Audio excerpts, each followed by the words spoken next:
la CGT qui trahit. Oui, du coup, alors oui, les gens, du coup, il y avait le bail de conclave sur les... Je sais pas si vous avez suivi, parce que c'était en lien avec le moment où il y avait peut-être motion de censure et qu'on sait pas, on fait des allers-retours à Matignon pour voir si on peut gratter un truc, si on peut gratter, je sais pas, un moratoire de 6 mois sur l'application de la loi de réforme des retraites, etc. Conclave, je sais pas comment c'était les ça. insoumis étaient en mode... Oui, le conclave, c'était ça. C'est en mode, on va discuter à l'Elysée, et puis on va se mettre d'accord tous autour, avec les partenaires sociaux, et le patronat, et gna gna gna. Et comme ça, on va peut-être revenir sur la réforme des retraites, etc. C'était un scam depuis le début. Les insoumis, ils ont dit à tout le monde, mais n'y allez pas, vous donnez une légitimité. Alors du coup, comme ils y sont y allés, du coup, ils étaient en mode, alors non, du coup, on va peut-être pas censurer Bayrou. Parce qu'après tout, il y a encore le conclave, on sait jamais. Et puis bon, en vrai, il faut quand même une stabilité, gna gna gna, mes couilles. Oui, j'ai l'impression qu'aujourd'hui, vu qu'ils savent que le conclave c'était un scam, leur nouvel élément de langage, c'est de dire non, mais c'était juste pour sauver le pays. Oui. Genre en fait, on croyait à rien, on savait déjà qu'il y aurait rien, on n'a jamais cru au conclave, etc. quoi. Ouais, attends, on va regarder ce qu'il dit. Et après, on voit. La CGT a décidé ce soir de quitter ses concertations et d'appeler les salariés à se mobiliser.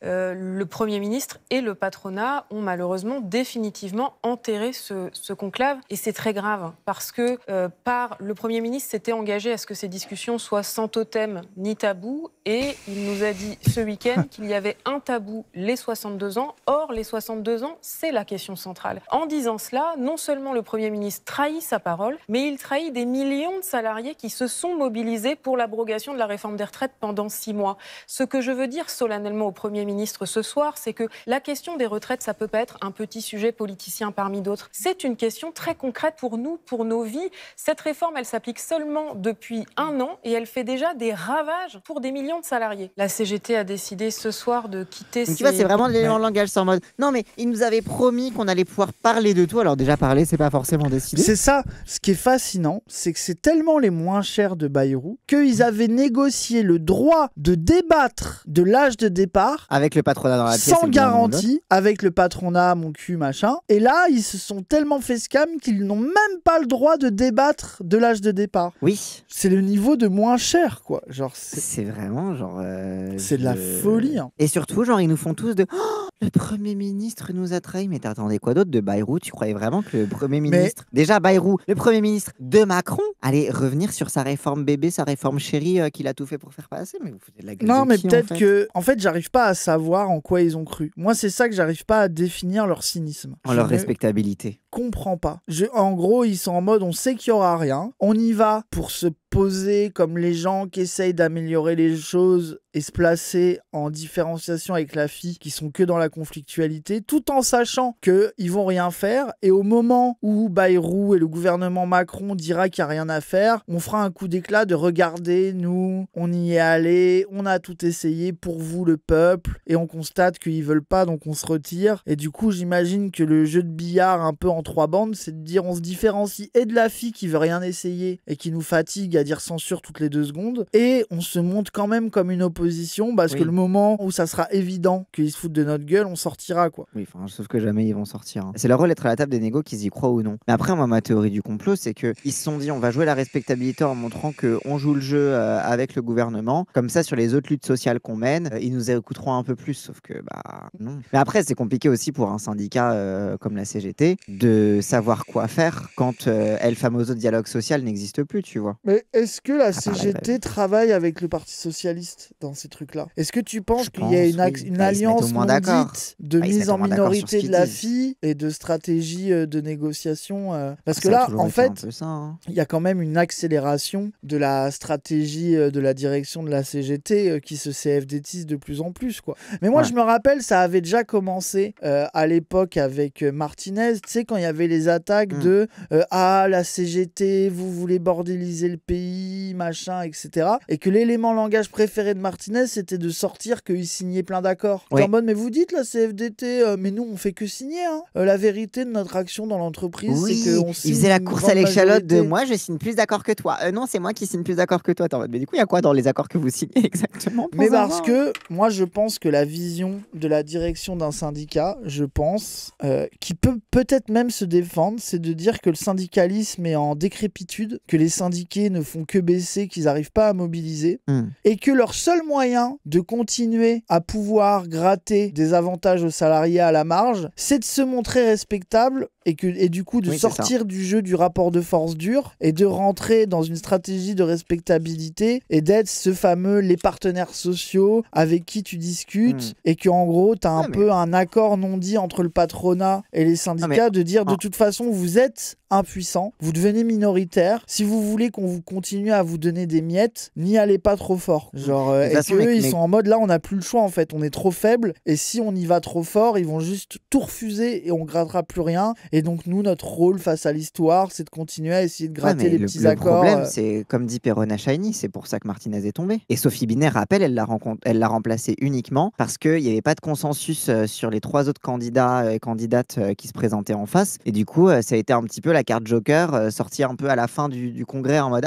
du coup au pire on met Binet et puis voilà il a été élu comme ça quoi. Ouais, comme c'est celle que personne voulait donc personne oui c'est la tondelée de la CGT rappelle. Oui voilà c'est ça. Ce qui continue finalement la stratégie de Martinez tout en n'étant pas non plus sa candidate à lui mais qui quand même est un peu alignée avec lui quoi. En fait c'est ça, c'est que personne n'était majoritaire. Comme en fait c'est vrai que ça ressemble. La base était hyper divisée mais tous vent debout contre Martinez et résultat ils ont eu une Martinez bis à cause de ça tu vois. Ouais, une Martinez bis qui était pas mais c'était mieux parce que c'était pas la candidate de Martinez. C'est ça, voilà. Mais en fait, c'est quand même une Martinez bis, quoi. C'est ça.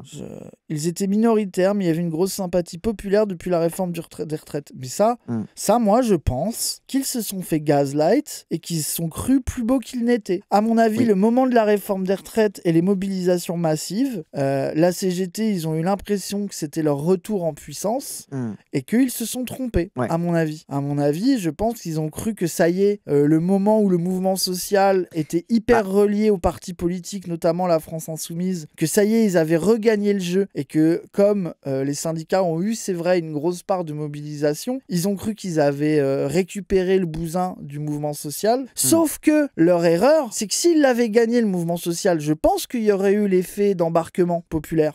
Mais sauf que l'erreur qu'ils ont fait, c'est que les gens ont cru en eux. Il y a eu un retour de la présence du syndicat au sein des mouvements sociaux, que les gens se sont dit, en fait, c'est à ça que ça sert les syndicats, ça nous fait des gens dans la rue, mais que comme ils ont drop, qu'ils ont perdu et qu'ils ont trahi le mouvement social, toutes les espérances qu'ils étaient en train de monter et tout le clout qu'ils auraient pu gagner s'est évaporé à cause de la défaite. Ça d'un peu. Faut vraiment des syndicats qui recommencent à tout cramer. Après ça, les gens, vous voyez bien que la trajectoire que prend la CGT ne correspond pas à cette démarche-là. Est-ce que c'est pas leur rôle? Oui, c'est ça. En fait, moi je trouve que c'est pour ça que la charte d'Amiens n'a pas de sens. C'est qu'on n'a pas des syndicats qui crament tout. Et c'est pas grave. Le but, c'est pas qu'ils redeviennent des syndicalistes anarcho-révolutionnaires, là. Genre, ce n'est pas la méta et je pense que c'est pas ce que leurs adhérents veulent. Mais du coup, que l'hypocrisie cesse, quoi. Le mec qui dit, vous pensez vraiment que Binet appuie sur le bouton grève et hop, c'est parti? Non, justement, on s'est toujours moqué des gens qui disent pourquoi la CGT ne dit pas grève générale pour retourner le pays? On a toujours dit que ça marchait pas comme ça. Et que la CGT, ils étaient tributaires aussi d'un mouvement social qui dépend pas totalement d'eux. Il y a des équilibres internes. Il y a aussi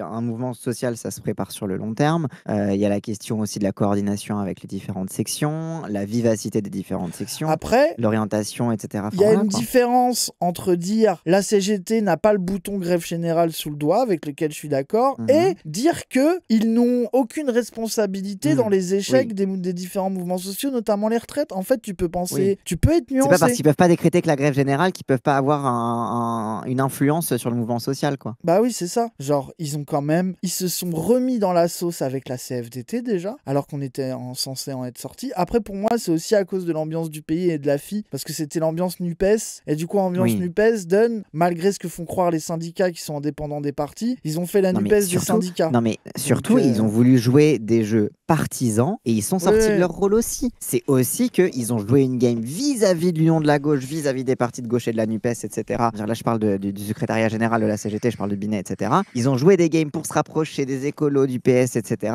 Au lieu de se cantonner à leur travail aussi. Parce que même leur reproche numéro 1, c'est de dire, oh là là, les insoumis, ils nous donnent des leçons, ils nous disent quoi faire, etc. Mais en fait, ils n'ont pas non plus respecté leur rôle. Donc, au niveau de la tête du syndicat, sa priorité, elle était aussi ailleurs, on va dire. C'est pour ça aussi que c'est important de parler de direction syndicale. Parce que le problème aussi des gauchistes qui n'ont jamais été syndiqués de leur vie, qui n'ont jamais vu un syndicat fonctionner, ils oublient que la vraie vie syndicale, c'est aider des salariés au quotidien dans des branches. en fait. Et que vous êtes obsédé par le directeur, le secrétaire national de la CGT qui appelle à la grève générale, alors que le syndicalisme, c'est aussi des gens qui, au jour le jour, vont dans des rendez-vous pour défendre des salariés. Et que ça, par exemple, c'est pas compatible avec le truc de tout cramer, d'une image un peu grève générale. Et du coup, le rapport de force quotidien fait que c'est aussi important, désolé de vous le dire, chaque discussion en entreprise n'est pas une discussion de tout faire cramer en fait. Ça ne marche pas comme ça. Genre, c'est aussi des gens qui doivent apprendre le code du travail, qui doivent défendre des salariés, qui doivent... Enfin, c'est compliqué quoi. Et de fait aussi, les syndicalistes payent la baisse des syndiqués, payent le fait que le patronat a fractionné le plus possible tous les secteurs où il y avait des gros collectifs de travailleurs. Ça, ils y peuvent rien, c'est pas de leur faute. Notamment avec la sous-traitance, notamment avec les contrats courts, etc. Il y a aussi ça, c'est que l'évolution structurelle du code du travail qu'a mis en place Macron, c'était aussi pour détruire la résistance syndicale en face. C'est ça quoi. Et surtout, la vérité aussi, c'est là qu'il y a un truc... En fait, tu sais, il y a tout le temps le truc sur les partis, il y a la base et tout. Moi, je trouve que ça, c'est encore plus vrai dans le syndicalisme. C'est que entre deux sections CGT, ça n'a rien à voir en fait. Genre entre les branches... Et ensuite, ça change l'équilibre au niveau de la branche, ensuite, ça change l'équilibre au niveau du département. Enfin, il y a aussi... Ouais, il y a tout ça quoi. Parce que tu as à la fois les branches, tu as à la fois les départements. Mais donc voilà, c'est aussi pour ça. Mais d'ailleurs, c'est ce qui a amené encore une fois à Sophie Binet. C'est qu'en fait, même si la base était entièrement vent debout contre Martinez, etc., elle était pas... Enfin, il y avait trop de trucs différents, trop d'intérêts différents qui se partageaient, les syndicats de chômeurs, on les cherche encore, ils sont là aussi pour nous défendre. Mais les gens... Alors, non, mais... Il y a la CGT chômeurs, il y a des mouvements pour les chômeurs, sauf que les gens, le plus gros défi de mobilisation est l'impossibilité de mobiliser les chômeurs. Les gens, vous ne vous rendez... Moi, mon daron, il a beaucoup milité là-dedans. Vous ne vous rendez pas compte de l'enfer que c'est de se mobiliser sur la question du chômage. Et t'es pris aussi face aux mêmes contradictions entre l'attitude révolutionnaire combative et le fait que quand t'es un syndicat de chômeurs ou un mouvement pour les chômeurs, tu passes ton temps à aller dans des pôles emploi avec des directeurs qui comprennent rien à rien, qui sont des enfoirés, avec qui tu dois négocier. La réalité, avec qui t'as pas de rapport de force parce que tu peux pas arriver quand t'es CGT chômeur ou un mouvement de chômeurs, tu n'arrives pas avec 5 usines prête à s'arrêter. Parce que c'est ça. T'arrives avec des gens perdus. Le syndicat dans une entreprise, c'est au niveau de l'entreprise, c'est au niveau de la branche, etc. Et ton interlocuteur, c'est le patron. Puis ensuite, c'est la région, puis c'est l'État, etc. Syndicat de chômeurs, ton interlocuteur, c'est l'État. Donc ça réduit encore plus ton pouvoir ton moyen de pression et ton rapport de force, en fait. Donc moi, je les ai fait les manifs pour la question du chômage. Des gens qui sont dans la turbulence. Et puis surtout, là, vous parlez, il y avait personne. Il y avait 100 personnes. C'est hyper compliqué de mobiliser les chômeurs. Et puis c'est logique, tu ne peux pas leur en vouloir. Ça, faudrait que je fasse une deuxième émission avec mon daron. On a fait l'émission Moulinex syndicalisme à l'usine. Parce que les gens, comme mon daron, quand il s'est fait virer de Moulinex, il a monté une asso pour les chômeurs anciens Moulinex. Et du coup, il s'est rapproché des mouvements nationaux sur la question du chômage et de la précarité. Et putain, je peux vous dire que c'est bien un taf de con. Alors, en fait, le problème, c'est qu'ils vont encore dire des dingueries sur des gens, donc ça va être un PB, quoi. Genre, parce qu'il y en a des choses à raconter, sur des gros enfoirés. Bref, mais du coup, en dehors des chômeurs, il y a quelqu'un qui a dit, vous pensez vraiment que la grève générale n'est pas un rapport de force efficace? Mais bien sûr que si, moi je pense que la grève générale serait l'outil le plus efficace et le meilleur pour peser dans ce pays. Je suis totalement d'accord avec toi. Le débat, c'est est-ce que la grève générale c'est bien ou mal? Le débat, c'est quelle est la condition de possibilité quelles sont les conditions politiques pour arriver à la grève générale. Il y a énormément de gens à gauche et le patronat et Macron, tout le monde sait que la grève générale, ça serait une dinguerie. La question, c'est est-ce qu'elle est possible d'arriver? Est-ce que même les gens ont les capacités financières, mentales, la situation politique de rentrer en grève générale? Parce qu'on dit donner aux caisses de grève, mais bon, ça suffit pas non plus, quoi. Bah oui, les gens, se mettre en grève, c'est chaud. C'est chaud. Ah oui. La question, c'est pas qui la lance. La question, c'est quelles organisations l'accompagnent quand le moment est là. Après, moi, de toute façon, ça, c'est ma formation maoïste spontanéiste.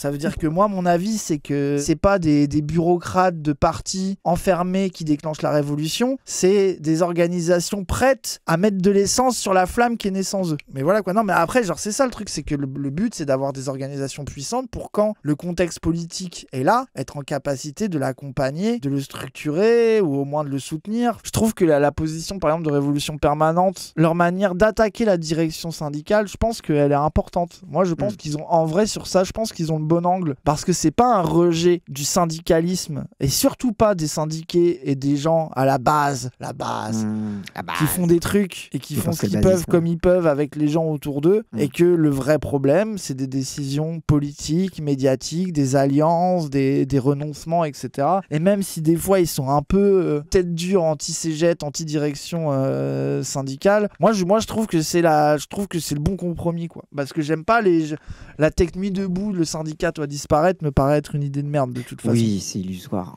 Après ils vont sûrement dire un truc avec lequel je suis pas d'accord dans 2 jours, donc ça m'aurait énervé, mais sur ce sujet-là ça va quoi. Et je pense que là c'est compliqué, hein. Je pense que c'est compliqué. Et puis surtout la lutte, la vérité, c'est que c'est la CFDT qui a baisé le mouvement et que Martinez, qui devait ménager son aile droite, la CFDT et les négociations avec le gouvernement VL, son aile gauche qui était prêt à appuyer sur le bouton grève générale, et que c'est un lâche et un traître de toute façon. Moi ça je suis d'accord avec vous, hein. Mais je pense que c'était pas aussi facile que ce que les gens lui disaient par contre. Que c'était faisable, mais c'était pas aussi simple. Et que de fait, la CFDT, quand ils appuient sur le bouton pour aller dans la rue, ils rajoutaient pas mal de gens. Il faut pas nier aussi que c'est le calcul à Martinez c'est de dire que si tu passes en mouvement de grève générale beaucoup plus et que tu sors de la grève parlée, la CFDT sort du bail et tu perds beaucoup de gens en termes de chiffres. Je pense que c'est aussi le calcul cynique qui a été fait. Faut pas oublier que la CFDT, c'est le premier syndicat en France, les gens. Genre, ça reste, en termes de syndicalistes, la CFDT, il reste puissant. Nous, on les déteste, on sait que c'est des traite, mais genre c'est plus compliqué que ça.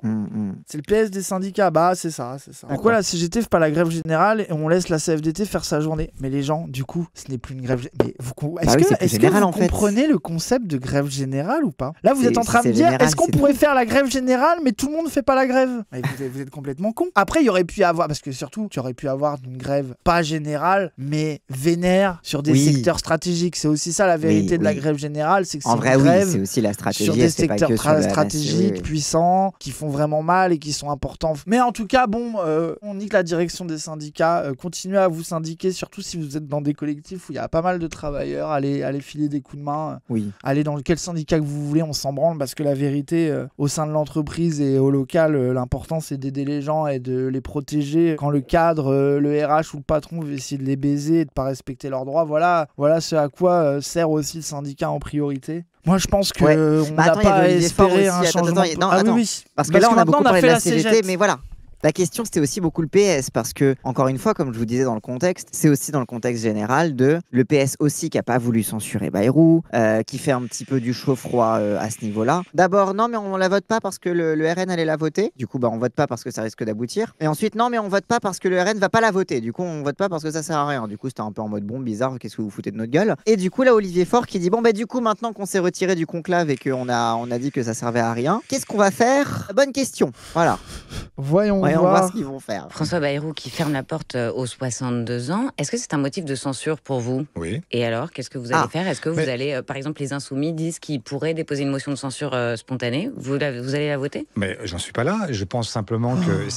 Toujours pas. Attends, du coup, Bayrou qui trahit, c'est un motif de censure, mais on n'en est pas là. Attends, mais il vient de trahir ou il vient pas de trahir, Bayrou? Je comprends pas. Expliquez-nous, c'est quoi le motif de censure? Il vous faut quoi?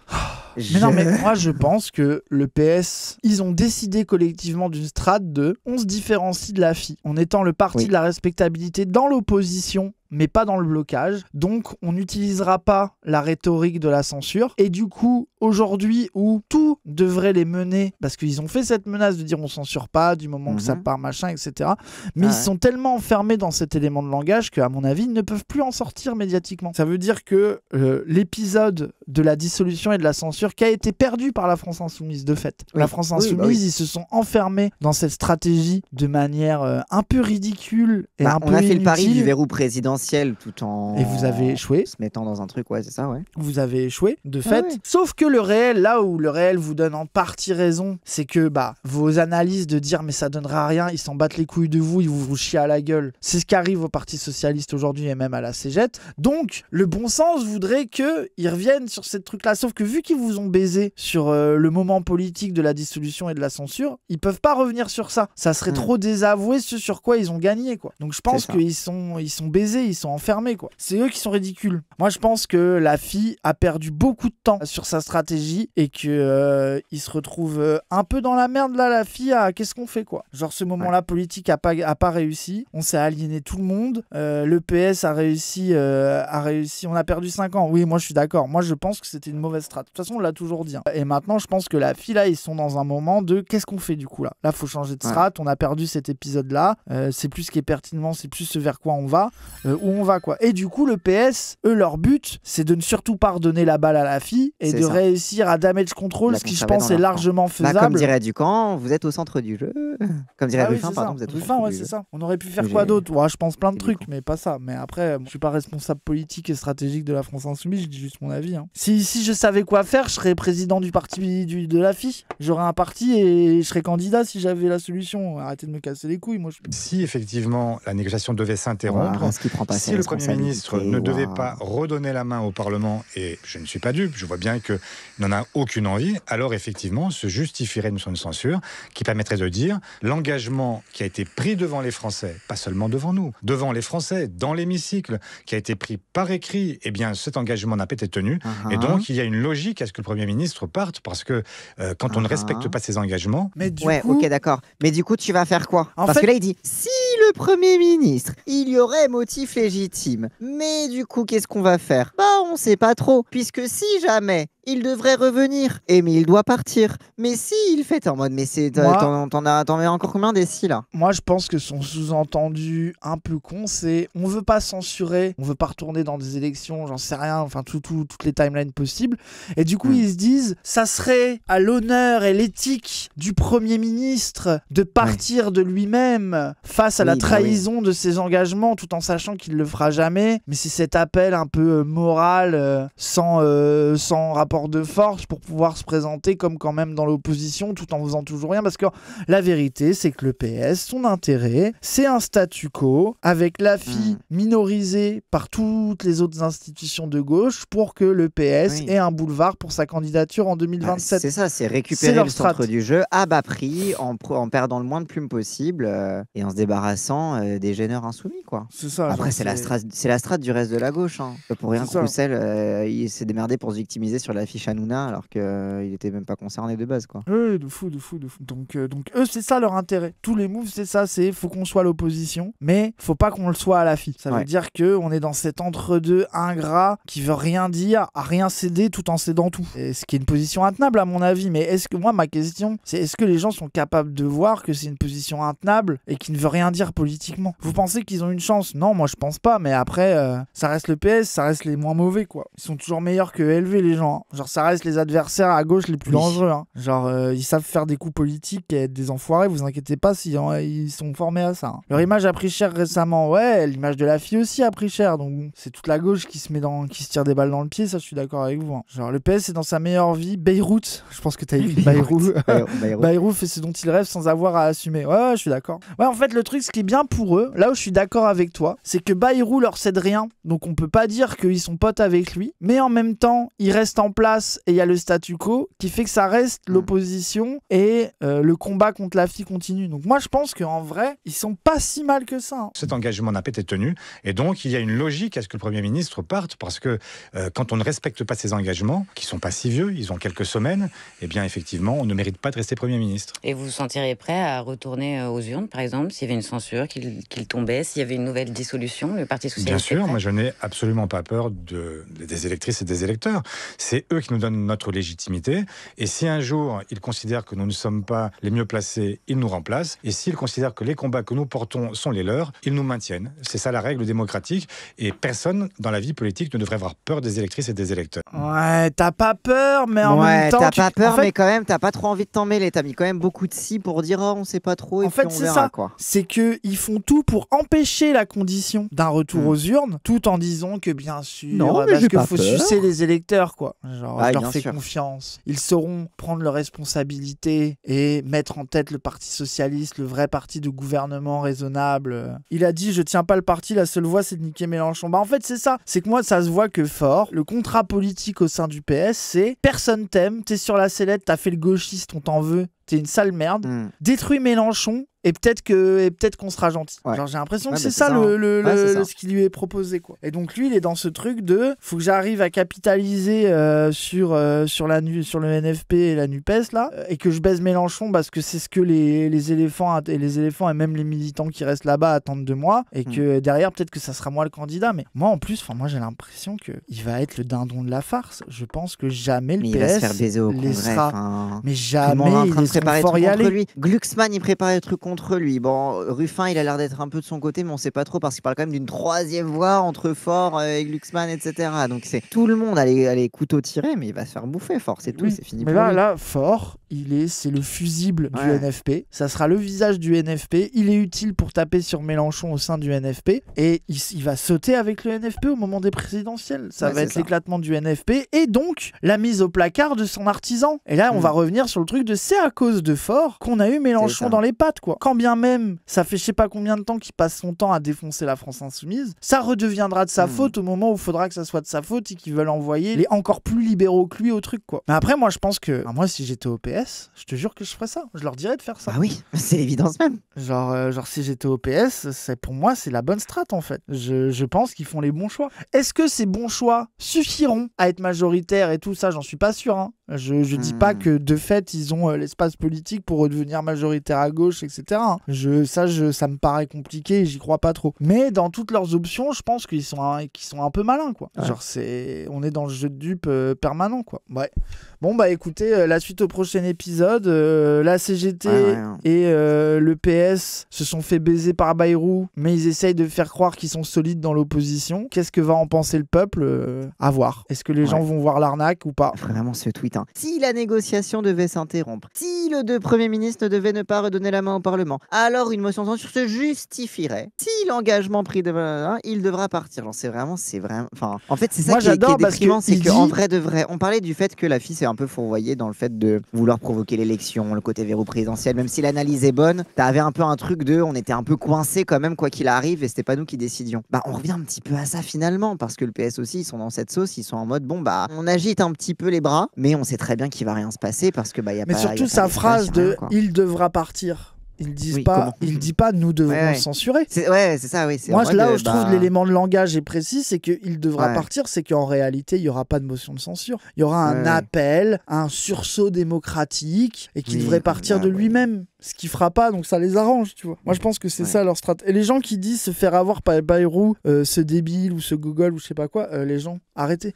Bayrou, c'est pas un débile, les gens. Bayrou, genre ce qu'il fait en ce moment, c'est ce qu'il a fait toute sa carrière. L'existence de Bayrou, c'est d'être le minoritaire assez gros pour faire switch. Pour être le faiseur de roi. Voilà, pour être le faiseur de roi. Et c'est ce qu'il est encore aujourd'hui. C'est que... c'est comme ça qu'il est devenu Premier ministre. Hein. Voilà. Il a foutu le coup de pression à Macron en disant sinon t'auras pas les votes de mes députés. Même si en soi ça représente peanuts, mais en vrai c'est suffisant, quoi. C'est ça. C'est que Bayrou, il est malin. Il est dans la strate qu'il a toujours eu toute sa vie. Entre la gauche et la droite. Mercenaire du centre-gauche et du centre-droit. Et celui à qui t'es obligé de sucer la bite en dernière instance pour garantir ta prise de pouvoir. Et en fait, il est pas majoritaire, il est pas assez représentatif, mais comme il est ce petit truc en plus qui peut permettre à l'un ou l'autre de prendre le pouvoir, de le conserver, d'avoir une majorité à l'Assemblée, et il lui bouffe dans la main, quoi. C'est ça. Ah non, les gens, c'est pas débile, hein. Après, c'est son baroud d'honneur. Là où je suis d'accord avec vous, c'est qu'il a réussi, il est au bout de sa strate, là. C'est oui, c'est là, c'est son dernier, là il est fini après ça. Après, on dit ça, il est fini. Ça se trouve, c'est lui qui va faire Édouard Philippe à terme, hein. Ah putain, t'imagines.